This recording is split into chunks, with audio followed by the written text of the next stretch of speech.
இன்னையோட 2 வருஷம் ஆச்சு முரளி. உன் உடம்பும் உயிரும் எங்களை விட்டு முழுசாக பிரிஞ்சு. நைட்டு 10:32க்கு வீடியோ கால் பண்ணும்போது கூட நீ வீட்டில் தானே முரளி இருந்த. அதுக்கப்புறம் ஏன் முரளி கிளம்புன? நைட்டு 12:52க்கு முரளிக்கு ஆக்சிடென்ட்னு சொல்லி எனக்கு கால் வருது.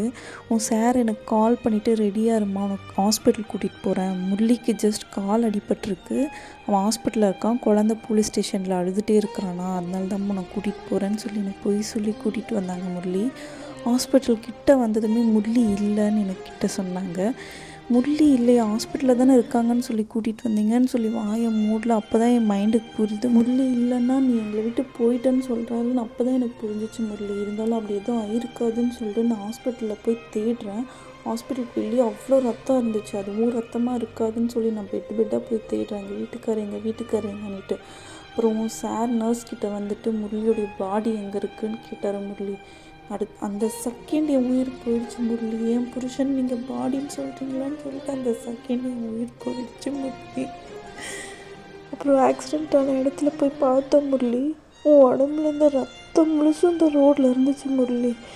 நமக்கு கல்யாணம் ஆனதுலேருந்து உன் உடம்புலேருந்து ஒரு ட்ராப் ரத்தம் வந்ததை நான் பார்த்ததில்ல. ஆனால் அன்றைக்கி அந்த ஹாஸ்பிட்டல்லையும் அந்த ரோட்லேயும் உன் உடம்புல இந்த ரத்தம் முழுசும் அங்கே இருந்துச்சு முரளி. இந்த நாள் என் கண்ணை முன்னாடி உன்னை நெருப்பு வச்சு எரிச்சிட்டாங்க முரளி. என்னையும் தம்பியும் தனியாக விட்டுட்டு போக உனக்கு எப்படி முரளி மனசு வந்துச்சு? காலை ஃபுல்லாக இப்படி ஏங்க வச்சுட்டு போயிட்டே முரளி.